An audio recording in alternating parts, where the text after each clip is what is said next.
We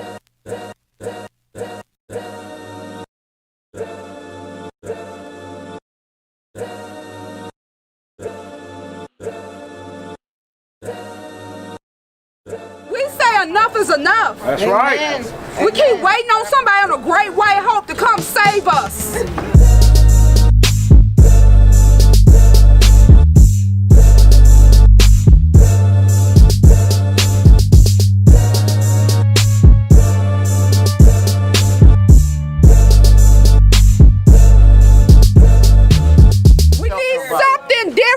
Yes. We've been doing the same thing, expecting a different result. That's right. And that's the definition of insanity.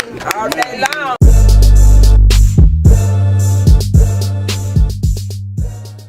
And if you're not helping somebody or loving or supporting somebody, you're not in the will of God. We're doing a peace walk, community peace walk. We're here at the far east side at 38th and Post Road. We're going to walk about 2 miles east to Amberwood's apartments at 36th and Minhoff across the finish line. And it's going to open up into an anti-violence community day where there's DJs, food, kids zone, vendors, educational resource opportunities. Talk to me about the message you're trying to get out today. The message is we're standing in the gap. We're standing in the gap for families and loved ones and community members like the family for Ashland and Nicholas, for all the countless ones that's been murdered this year. I think we're at 97 or 99 as of yesterday, and so many more before them that we've been working against anti-gun violence, anti-gun and anti-shootings and gun violence in our community, in our city. I'm standing here as a message to saying we need more assistance on the far east side in the way of economic development and the way of education as a priority and the way of mental health assistance and the way of additional resources to end poverty, livable wage jobs, in the way of ending crime in our city. You got 30 seconds. Come in. You come in, please. Everybody come in. So we're deeply saddened by the loss of both young people. Ashland was a participant here in our summer camp, our teen employment summer camp. Very quiet, sweet, real down-to-earth young lady. This summer she interned with one of our partners, Trilogy Health Services, the Arlington campus, where she was an activities assistant because she loved helping people. And it's unfortunate that something like this happened to her. Again, two young lives that were both involved in positive things out here in the community. I know I saw posts and articles about the older brother. He participated in the urban foreman program this summer, Mr. Nicholas. So again, we're all saddened by this. All of the summer camp participants are sending prayers. Our summer camp staff, our cafe staff. And we just want to wrap around the family. So, I think that's all I have. Thank you for my. Is there any family here? Family members? They're all right here. Oh, the mom's here. How you doing this?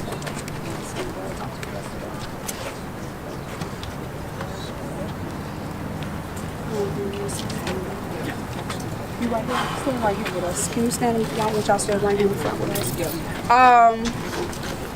Gosh.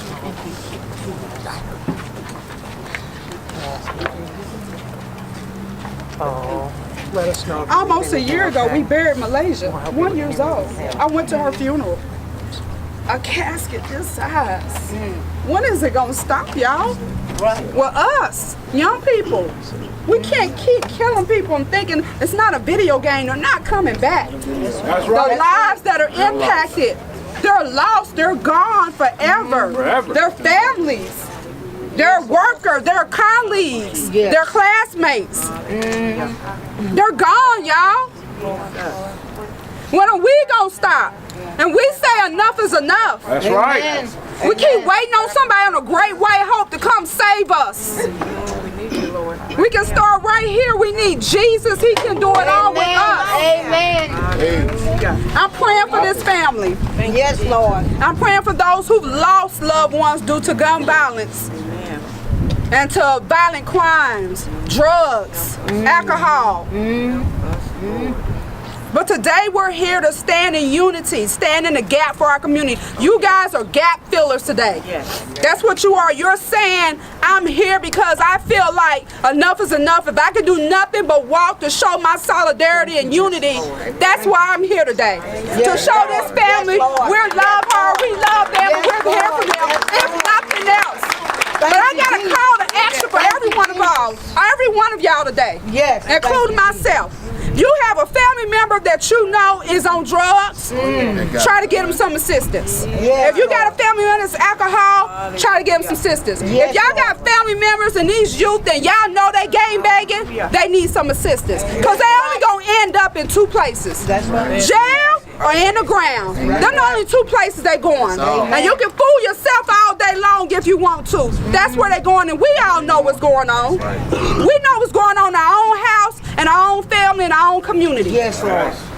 We know we got wayward children that we need to try to give them some help. If you can't help them, extend it. We're here. Reach out to them. That's right. Email me. I'll get you the resources you need. Amen. Contact me. I'll get you the resources. Call me. I'll get you the resources you need. But today is about anti-crime, anti-guns, anti-violence, period, in our city, and specifically, especially here on the Far East Side. Yes. We have some community leaders and some residents and some stakeholders and businesses that are trying to support us. We got some government leaders that are trying to support each other. We know we need additional help. Part of the issue is the poverty. We need livable wage jobs. We need economic development. We need food access to good quality food. Amen. Mr. A&I needs help, and other grocery stores need help, and we need more access to more grocery stores. But we also need mental health information and education. Yes. Yes. Yes. We need those churches that provide these services. Let's come together and let's see what we can do. We can't help the masses, but we can help right here. Am I telling you, am I saying this right? Yes. We waiting on the police to come in to police us. That's not what the answer is. That's right. We don't need to put more people in jail or more people in the ground. That's right. We need to figure out resources and services to help our community. To deal with the poverty issue, lack of education, quality education, lack of economic development, lack of livable wage jobs. You got people out here doing things because they can't get jobs or the pay they need to take care of themselves and their family. That's right. And let's stop masking this stuff of other stuff and say what it is. That's right. Street. There you go. When I have town halls and I ask y'all to come support these bills and laws, we need y'all to come out because that's how the change is going to happen. We need to talk to the mayor and the other city councils and tell them what we need. We need to go to the state house and say what we need on education. Education is a state level, it's not a local level. Yes. We need to talk to the federal government about gun control. That's a federal level. It's guns is federal if you don't know it. Yes. So we need to understand, I'm not asking y'all to understand politics. I'm asking y'all to show up and say, Councilor Jackson, city leader, I'm here. Where can you use me? God asked us to be used for his purpose and his will. That's right. And if you're not helping somebody or loving or supporting somebody, you're not in the will of God. There you go.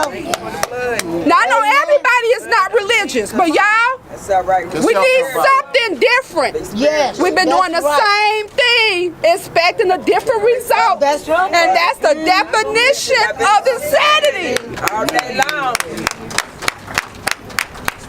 Let's get this community walk together. Let's get it kicked off. Thank you so much. I'm honored. I'm your City County Councilwoman Lakeisha Jackson from District 14. This is my district. I love this district. I live in this district. I work in this district. I worship in 46218 close to this district at Emmanuel Missionary Baptist Church.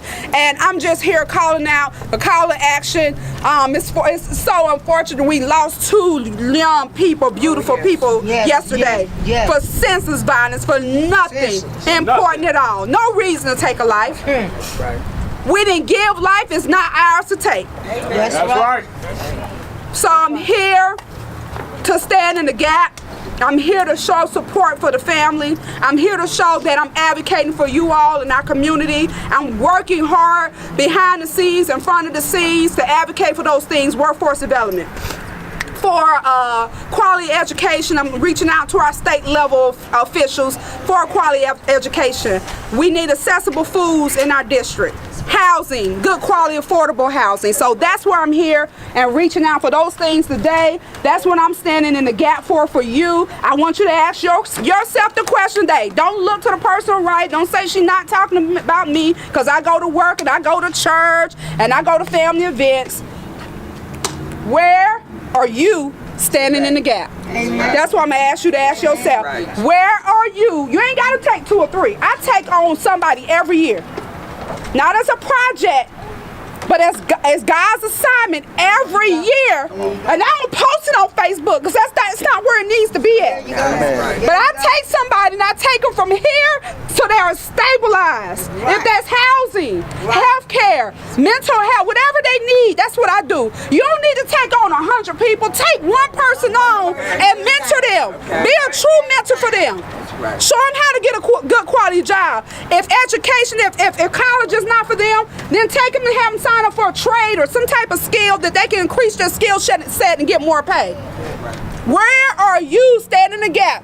Brandon from It's a blessing to be here, but at the same time, it's devastating to know that the violence keeps occurring. And from a young parent, from a young person's perspective, you know, it's just really key to be transparent to everything that happens. You know, young people don't just wake up and just want to be violent. You know, there's things that leads up to violence each and every day. We all go through many different things. You know, it starts mentally, emotionally, and spiritually. So, like Ms. Lakeisha said, however you can mentor, however you can fill that gap, however you can put yourselves in a young person's perspective and a young person's shoes on why these violent acts keeps happening. You know, that's so key and vital to us actually intercepting this violence together. So I just appreciate everyone for being here and showing that, you know, that we all are saying enough is enough. Thank you. Thank you. Thank you. We want to pray for our community. Yes. Yes, Lord. And to the family. We're praying for their healing during this tragedy. I was in Chicago yesterday when I got the call from Commander Leary, and I was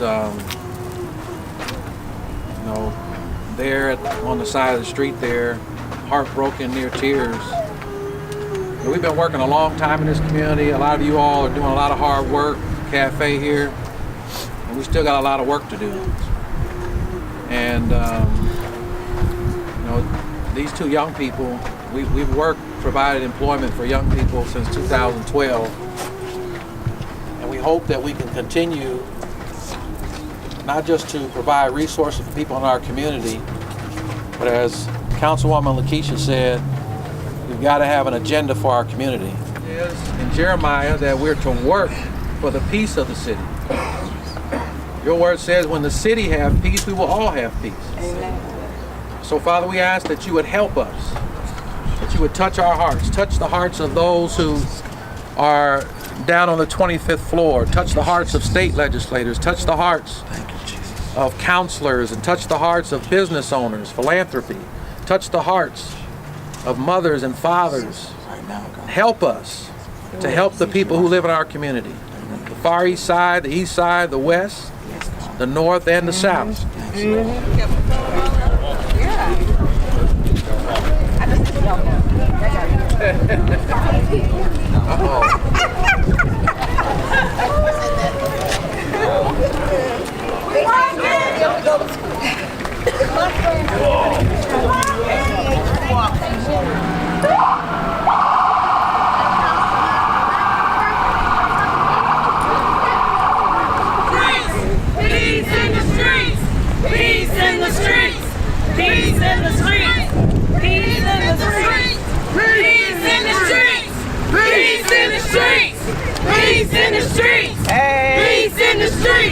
Peace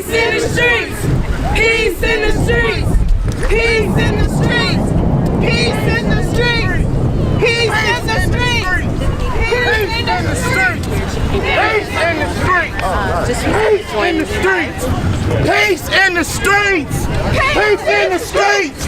Peace in the streets! Peace in the streets! Are these news angry? Peace in the streets!